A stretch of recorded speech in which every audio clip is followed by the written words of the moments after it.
Le régime Biya a plusieurs dossiers. Et ces dossiers, chacun commence à vouloir se laver les mains qu'il n'est pas concerné.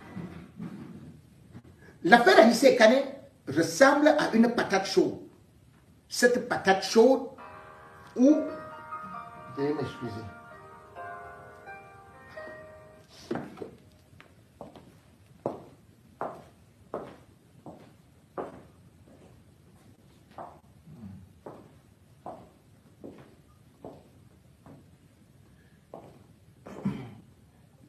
Cette patate chaude, comme je le disais, oh là là, je crois que Facebook a dû lâcher. Facebook a lâché. Nous allons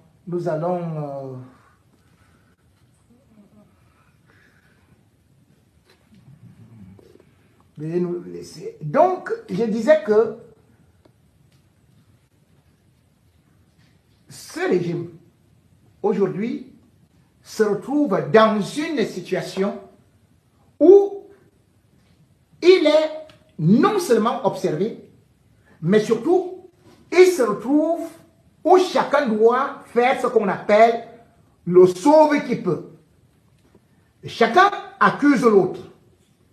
Mais la réalité, c'est que même si aujourd'hui, ils peuvent dire que ils ne sont plus dans ce qu'on peut appeler comme, oui, la solidarité gouvernementale, où il y a beaucoup de clans, mais une chose est sûre, c'est que chacun d'entre eux a commis des dégâts, a commis des détournements. Chacun d'entre eux s'est retrouvé dans une situation où il ne pourrait pas aujourd'hui se laver les mains. Chacun d'entre eux s'est retrouvé dans des situations de vol, de braquage. Et chacun d'entre eux a voulu que Paul Biya soit là. C'est pour cela d'ailleurs qu'ils ont organisé ce véritable braquage électoral avec un Paul Biya qui était complètement malade parce qu'il voulait se préserver. Or, parmi les dossiers qu'il y a, non seulement celui d'Anissé Kane dont on vient de parler à l'instant, mais il y a aussi le dossier Martinez-Zogo. Oui, le dossier Martinez-Zogo rebondit. Le dossier Martinez-Zogo ne pouvait pas disparaître ainsi. Le régime Biya se retrouve donc avec deux véritables gros problèmes. Et l'un des problèmes actuellement, c'est quoi? C'est justement Martinez-Zogo, le Zomla, qui est l'un des points clés de ce régime, mais aussi les deux points Motazé, Mbondayoro, Laurent Esso, le général Aïvo, tous actuellement sont dans de sérieux problèmes. Il fallait donc se débarrasser de Zomlo Ambou pour qu'il ne soit pas dans le dossier, pour qu'il ne parle pas. Parce que même le remaniement que vous voyez bloqué là, l'affaire Martinez-Zogo aussi dedans n'a bien. L'affaire Anissé Kane est dedans n'a bien parce que Paul Biya ne veut pas se retrouver avec des individus qui vont une fois de plus mettre son régime complètement à mal. Que à peine ils sont nommés, bon, ils sont déjà poursuivis. Voilà donc l'un des dossiers qui est encore très grave. L'affaire Martinez-Zogo. Et l'affaire Martinez-Zogo vient encore de connaître un véritable rebondissement. Je vous ai dit, premier rebondissement, c'est que le homme-là a demandé sa libération. Mais il n'a pas que demandé sa libération. Il a aussi vendu les mèches. Pourquoi? Parce qu'il y a eu le témoignage de Paul Daïzi Biya. Paul Daïzi Biya a été appelé à la barre comme témoin du commissaire du gouvernement. Mais arrivé à la barre, il a mis Bidjama gauche, Bidjama droite, et les hommes des hommes en difficulté. Parce qu'il va effectivement dire qu'ils ont enregistré une émission en Woussou. Et que lui, il devait jouer le rôle d'intermédiaire. Quand finalement, il s'est retrouvé avec Martinez Zogo, que dans le cadre de cette émission, parce que tous les autres là avaient déjà enlevé même les vidéos, les audios où Martinez Zogo parlait du hommes-là. Et une campagne a commencé sur Internet avec les faux profils, les ceci, on a payé les gens. Vous allez voir que dès qu'il y a un commentaire, il y a des gens qui disent libérez le père là, il ne connaît rien, il est innocent, libérez-le, et tout. Ceci a été bien orchestré et bien payé. Mais voilà Paul Daisy-Biya qui arrive. Paul Daisy-Biya raconte donc que Martinez Zogo effectivement est venu pour dénoncer Amougou Belinga et aussi Mbonda-Yoro. Et qu'il a découvert que la prison où il était d'abord là, parce que Martinez a d'abord fait la prison, c'est Paul Daisy qui dit ça, que la prison que Martinez lui a révélé que c'est Amougou, que lui il découvre que c'est Amougou qui a fait qu'il soit en prison. Il demande donc à Martinez c'est comment. Il dit moi je ne le savais pas. Mais Mbonda-Yoro, dont j'ai critiqué la gestion et surtout les comportements de son épouse, a été contacté par le Zomlo et les Zomlo. Le Zomlo lui a dit, moi j'ai des possibilités de vite faire qu'il aille complètement là-bas en prison. Paul Daisy confirme donc ce que nous avons toujours eu à dire. Et on nous dit que de qui Martinez tenait cette information. Paul Daisy a dit cette information venait de Nyassa Soleil. Rappelez-vous que quand Martinez Zogo est enlevé, quand Martinez Zogo est déjà torturé et assassiné, la personne qui va parler de Martinez Zogo, qui lui a dit qu'il partait se cacher, c'est qui? C'est Nyassa Soleil. Qui sera le premier à publier dans le groupe que Martinez m'avait dit que comme il craint ceci d'Amougou, que Amougou ne le jette en prison, il m'a dit qu'il partait se cacher. Parce que, en réalité, Nyassa Soleil était déjà au courant de ce qui était arrivé.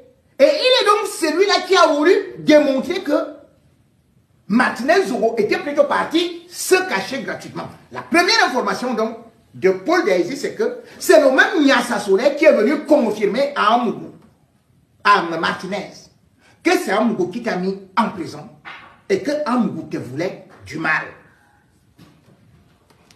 Bien plus, là où il va encore parler, et il va faire encore des révélations, c'est que lui, il devait servir de pont pour la négociation entre Martinez et Amougou Belinga. Mais Martinez refusait systématiquement. Et lorsque Martinez commence bel et bien à dénoncer les hommes-là des hommes-là, c'est là avec des documents où Amougou gagnait des marchés à la présidence de la République. Des faux marchés, des marchés fictifs et touchait de l'argent auprès de lui, Paul Moutazi. Et ces marchés venaient d'où? Du général Aïvo. Quand il saisit donc, quand Bruno Bidjan est au courant, Bruno Bidjan à gauche, Bidjan à droite, va plutôt dire que bon, écoutez, c'est que en réalité, laisse-le, on a d'autres choses à faire. Mais plus tard, lorsque Bidjan à gauche, Bidjan à droite se rend compte que Martinez a des documents et qu'il vient de faire plainte contre les hommes-là des hommes-là, qu'il a même publié la lettre, que la lettre, il a déposé cela à la Kodak. Ça, c'est Paul Daisy qui raconte. Hein. C'est Paul Daisy qui raconte. Que c'est en ce moment que Bidjan à gauche, Bidjan à droite va écrire que celui-là, quand on va le toucher, ce sera sans pitié. Et c'est ce qui s'est passé. Comment se peut-il donc que Bidjan à gauche, Bidjan à droite soit dehors alors qu'il est impliqué, et même pas qu'il est impliqué, c'est-à-dire que lui, c'est écrit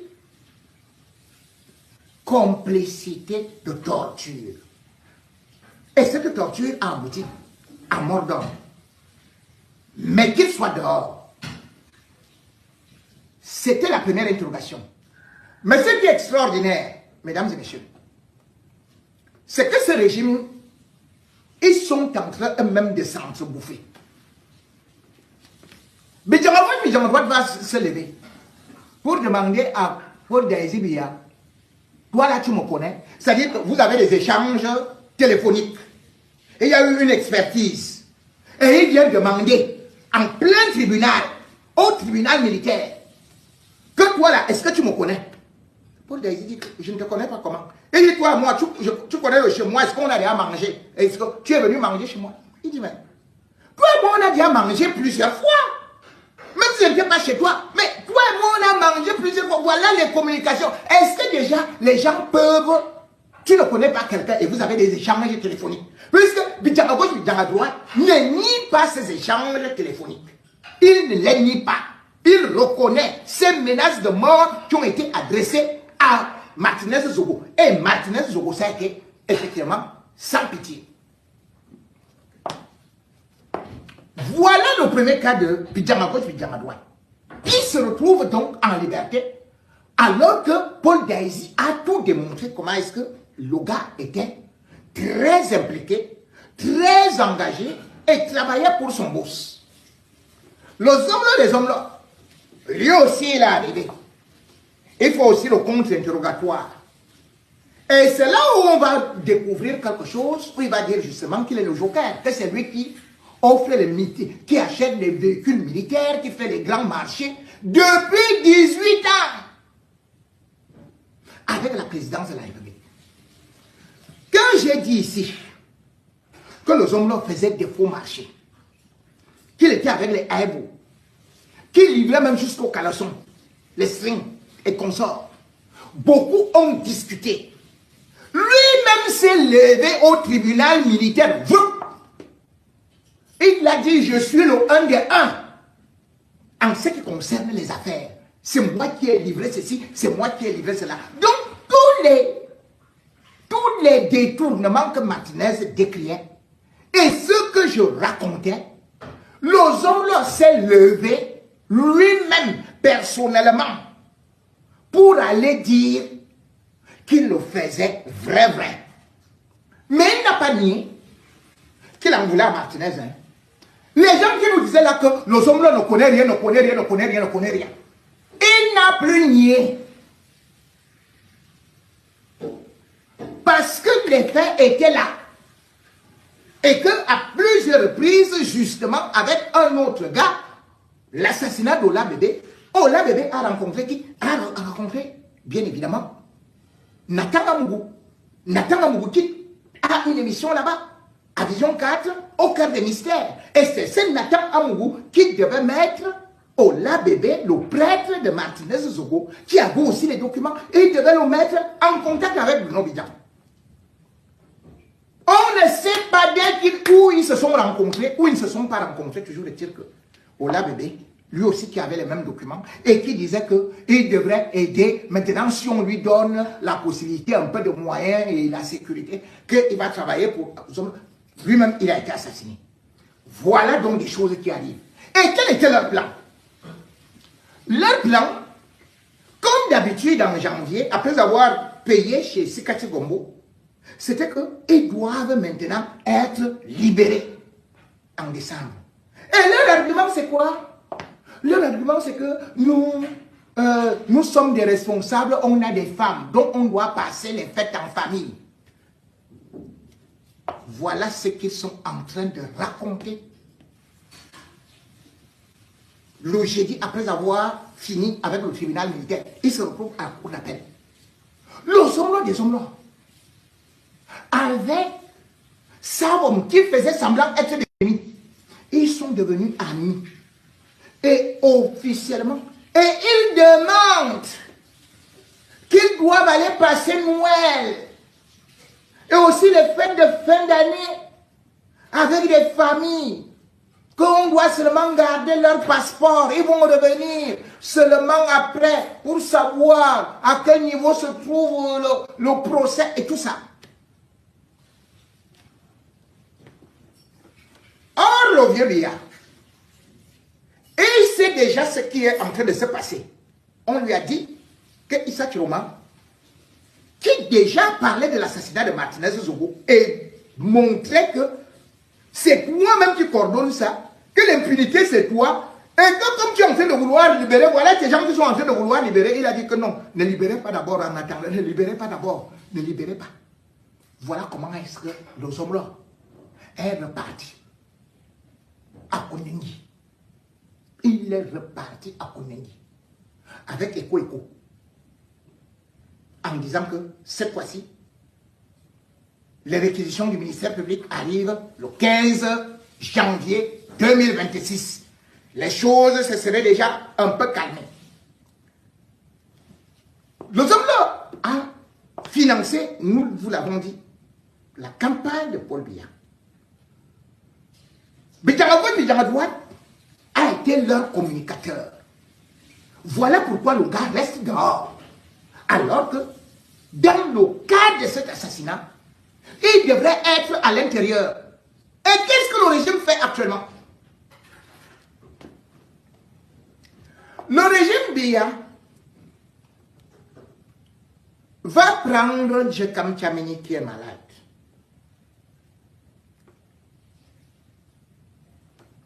Djekam Tchameni n'a rien à voir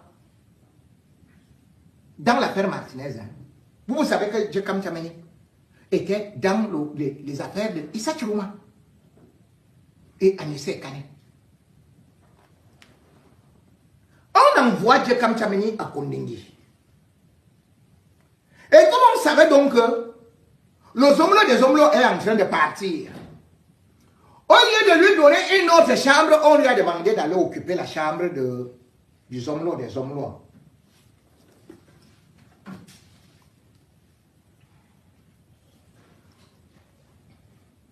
Djekam Tchameni ne se porte pas bien.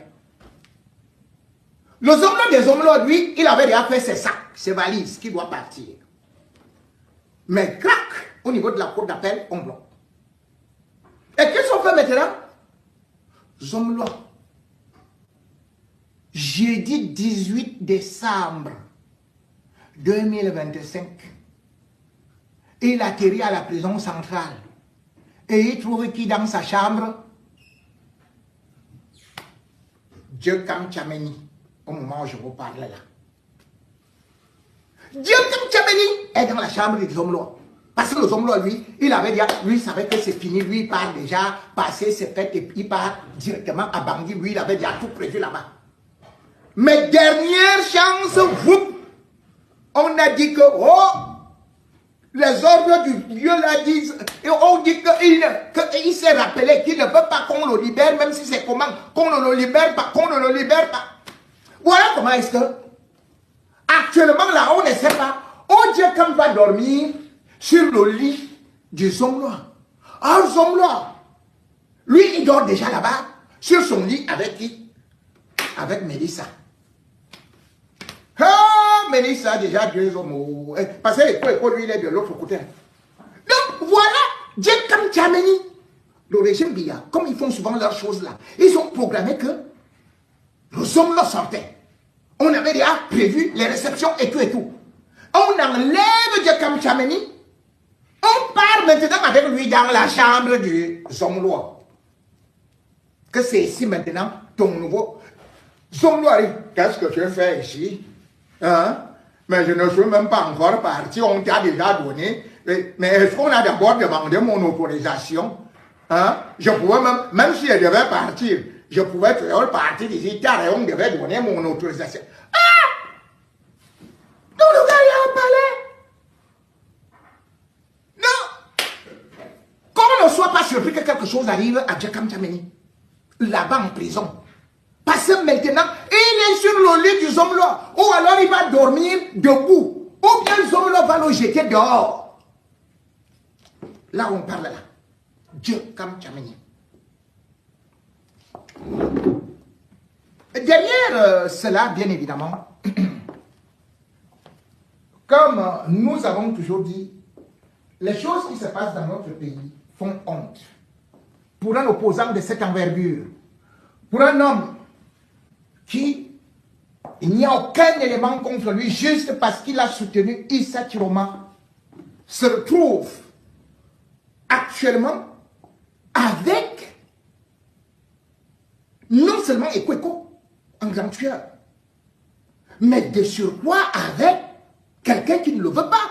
C'est-à-dire que le Somlois des Somlois, qui trouve que c'est qu'on est en train que c'est une atteinte à sa vie privée. Donc, comme Djameni, il va faire comment? Il va dormir où? Il va dormir dehors? Le MRC, par le touchement de son président, Mamadou Mouta, avait déjà fait un communiqué justement pour décrire la situation de Djekam Djameni. Mais aussi, il faut savoir que ça ne s'arrête pas. Ils ont aussi enlevé le professeur Moïse Tim Chuan. Depuis des semaines. C'est-à-dire que c'est comme ça, on vient, on vous enlève, il n'y a pas de convocation, on vous prend, allez, attends, parce qu'à un certain moment, on aurait dit que, voilà, le professeur Moïse Tim Chuan, qui soutenait Kamto et qui soutenait Chiroma. Alors, il dit que non, le 14 dernier, c'est lui qui a organisé la révolution à Tchang. C'est lui qui a cassé le parquet. C'est lui qui a mis le feu partout. C'est lui qui a jeté les gens dehors. Rien que sur de telles accusations d'un soi-disant ministre délégué à la justice. Jean de Dieu, mon nom. Il a raconté ça le 20 du mois dernier. Que cela s'est passé, qu'un professeur comme Tiamchouan, que Moïse Tiamchouan, c'est un terroriste, c'est lui qui a conduit tel. On est parti, on a pris cet homme comme un animal. C'est-à-dire que sa famille, son épouse ne savait pas, ils ont disparu avec. Ils ont disparu avec lui. Et maintenant, nous apprenons que c'est la DGRE qui avait enlevé Martinez Zogo, qui a aussi dû l'enlever. Qui l'a même enlevé. Mais le problème, c'est que même les avocats, au moment où je vous parle, n'ont pas accès à lui. On ne sait pas s'il est au sait. On ne sait pas s'il est toujours torturé à la DGRE. On ne sait pas s'il est au niveau de la... Généralement, ils ne vont pas à la police judiciaire, ils vont toujours au sait. Pour des enseignants universitaires.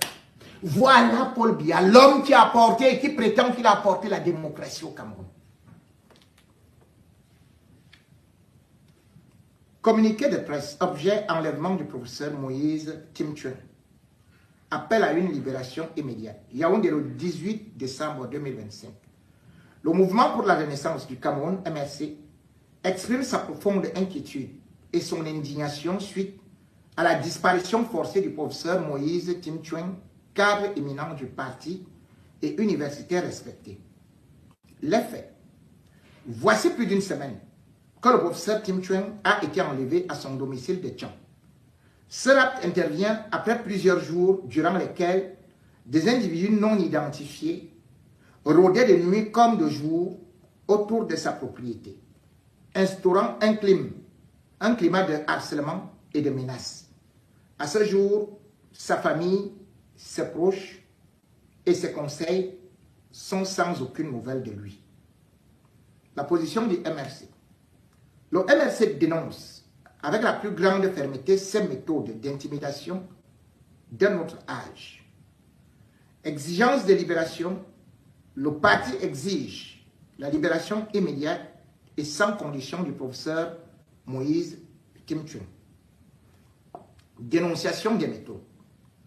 Nous interpellons directement le gouvernement Biya afin qu'il cesse ses agissements arbitraires, dignes des méthodes soviétiques les plus sombres, visant à réduire au silence les voix dissidentes et les intellectuels de notre pays. Responsabilité. Le MRC tient le gouvernement pour responsable de l'intégrité physique et morale du professeur. Appel à la mobilisation.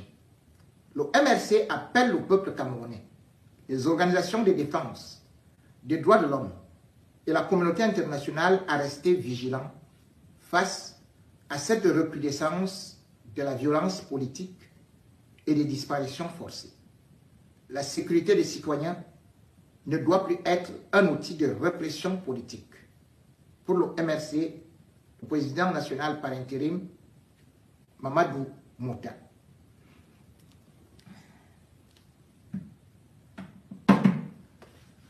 Nous sommes donc dans un régime où aujourd'hui, parler vous conduit directement à Kondengui ou à la mort. On vous oublie. La sauvagerie a atteint un tel niveau que ces gars veulent déjà nous mener totalement vers une guerre civile. Le pays est actuellement à la croisée des chemins. Il n'est même pas gouverné. Biya ne parvient plus à tenir ces monstres. Ferdinand Gongo manipule la gendarmerie à son gré. Parce que pour lui, tous ses ennemis doivent tomber, puisqu'il a encore toute cette liberté de manœuvrer avec la bénédiction de Chantal Biya. Tous les intellectuels sont en danger et susceptibles d'être enlevés ou même assassinés. Rien ne peut lui arriver, puisqu'aujourd'hui, il contrôle la quasi-totalité des services de sécurité. Ceci est d'autant plus dangereux que Paul Biya, même qui ne parvient plus à tenir, a étudié, qui ne parvient plus à tenir son régime, même dans son village et sa propre famille, il ne parvient plus à tenir qui que ce soit. La preuve, la sortie de sa propre nièce, Kati Mba, et aussi de son neveu, Évrard, montre aujourd'hui que le Cameroun n'est plus dirigé. Parce que c'est inconcevable d'imaginer que un pays qui est dirigé, ta nièce se lève, elle dit que moi aussi, je vais devenir présidente du conseil régional. Parce que je suis la nièce de Paul Biya. Je suis sa fille. Elle ne s'arrête pas là. Puisque quelqu'un d'autre lui aussi se lève. Et il dit, je suis le petit frère de Kati Mba. Tu lui dis, quelle est ta qualité? Qu'est-ce que tu as déjà fait? Non, c'est que je suis le fils du petit frère de Paul Biya. Et si ma soeur n'est pas élue présidente du conseil régional, nous quittons le RDPC.